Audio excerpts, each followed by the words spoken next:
అంట మాది మా అక్క కొడుకు ఇక్కడ చిన్నప్పటి నుంచి గుడి చేసుకొని బతికిండు. ఇప్పుడు 4 రేకులు వేసుకొని బతుకుతానని బతుకుదేరుకుంటే వాడిని నెగలకుండా కేసులు అనేకమైన కేసులు పెట్టి ఇబ్బందుల పాలు వేస్తున్నాడు.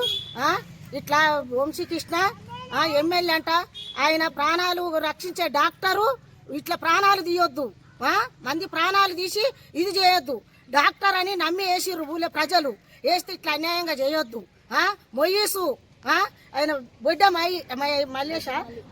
మళ్ళీ వీళ్ళు కక్ష బట్టి అనేకమైన కేసులు పెట్టి మా కొడుకుని ఇబ్బంది పెడుతున్నారు. నేను కూడా ఈ ఊర్లో పుట్టినామనే, ఇట్లా అన్యాయంగా చేయొద్దు. భార్యని ఈడ్చుకుంటా కాళ్ళకు రక్తాలు వచ్చేటట్టు బయటికి ఈడ్చుకుంటా కొట్టుకుంటా ఇది చేసిర్రు. ఆయనకు లేదా మొయ్యము కూలగొట్టించిండ్రు. వచ్చి ఎప్పుడు 4 గంటల రాత్రికి వచ్చి కూలగొట్టిర్రు. ఆయనది ఎవరు ప్రజలు ఊళ్ళో ప్రజలు ఎవరు రాకుండా కూడా కూలగొట్టిర్రు. అదే కాంగ్రెస్ నాయకుడు మొయిసుకు 5-6 రూములు ఉన్నాయి. ఇక్కడి నుంచి ఇప్పుడు చెప్ పోస్ట్ కానించి ఇక్కడి వరకు ఉన్నాయి. ఎందుకో కూలగొట్టారు ఆయనది. ఈగల పంట వరకు ఉన్నాయి ఆయనవి, కూలగొట్టాలి ఆయన కూడా.